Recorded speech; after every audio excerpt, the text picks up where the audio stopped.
Stuck on the inside, missing the outside, wishing freedom will come again, come again. But inside is not the way. When you realize that your music transcends cultures and age barriers, and it transcends race, and it gets to people, to be able to leave that footprint in the earth, it's worth it. Climb up the tree and up on the roof and wave. We're grateful for life. Hello everybody, my name is Samuel Medas. Guyanese born country boy, like your typical country boy. Grew up running the streets, playing cricket, football, thieving people, fruit, raiding the fruit tree, catching fish, like everything country is Samuel Medas. Yeah, I was born in Uitvlugt, that's midway going to preachy. And when I was 14, I moved to Stewartville. I got started in music because my mom loves music, but she sang in church and concerts when she was younger. And I heard my grandfather played an instrument too, so there was some form of music in my blood. I fell in love with music because in my village, Uitvlugt, like the culture was for a lot of people in the village to have sound systems. So at any given time, you could hear music across the street, and I didn't even know what reggae music was, but you know, I'd hear Luciano and Capleton and Buju Banton, don't know their names, but I could tell you their songs.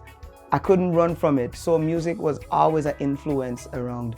And so for my younger years, I was known as the little boy that just play keyboard that everybody wants at their church function, at their concerts. I didn't know I could sing, and a lot of people didn't know that I could sing either. But that's how it started. 2 years ago, I had joked, actually, before I did it last year, 2 years ago, 2 years prior to last year, I had joked about going into Soca Monarch. I don't know if that was a seed planted, but I joked about it. I had no interest in it, but a friend of mine sent me some tracks from Trinidad. His name is Joshua Griffith, Pastor Child Like Me. He said, if you're ever interested in any one of my tracks, then let me know. And he sent me. I didn't bother with it for a very long time. Until one day I was driving in my car and I decided to spin the track and just listen to them. And the moment I heard that steel pan and that ambience, that I saw the stadium, I saw the crowds, I saw myself on Soca Monarch stage, I saw the concept for the video and everything, and I knew that I had to be in Soca Monarch. And it is that drive, that inspiration, that nagging in my soul to produce this thing that caused me to persevere and to push through even when I got the backlash and the ridicule from people who are my church family in general that thought that the Soca Monarch stage wasn't a place for Samuel Medas. I remember declaring that I'm not going back in Soca Monarch. And I think that was me trying to be cautious because I didn't want to go through what I went through. But then after Soca Monarch, nobody could prepare me for the amount of doors that opened for me. And y'all know I've been to Dubai. And for me, in one sense, it's Dubai. In another sense, it's just another country. But I didn't go to that country to represent myself. I got the opportunity to represent Guyana on a world stage. And like Chris said, there is no greater prestige, no greater joy for an artist to represent his country on a world stage with some of the most talented people in Guyana, working with, you know, the writers.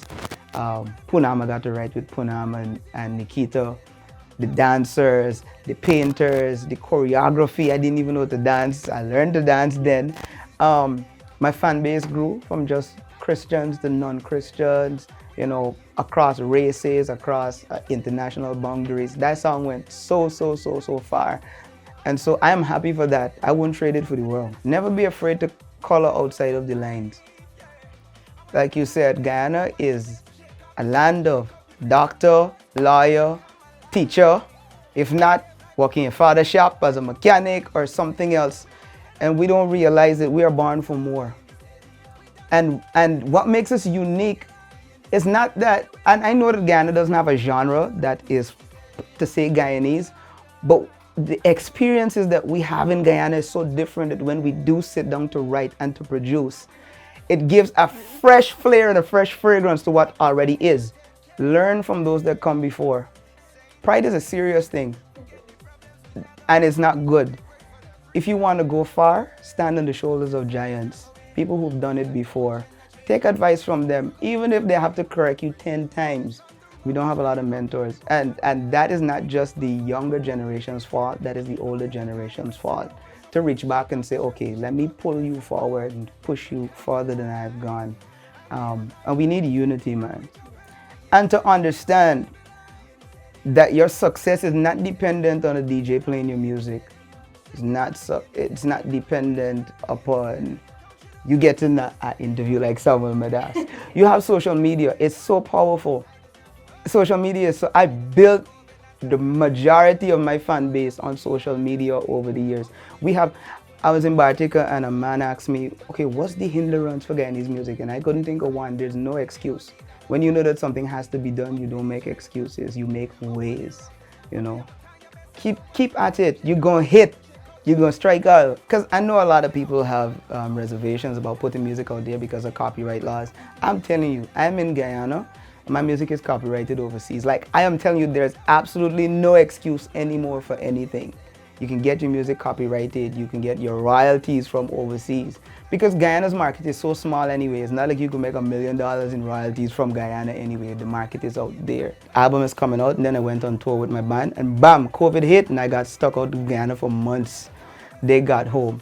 And so for that period, again, I did a lot of living and introspection and stuff. I wasn't writing, but I was just soaking it in. Then I came back home and started working on this album.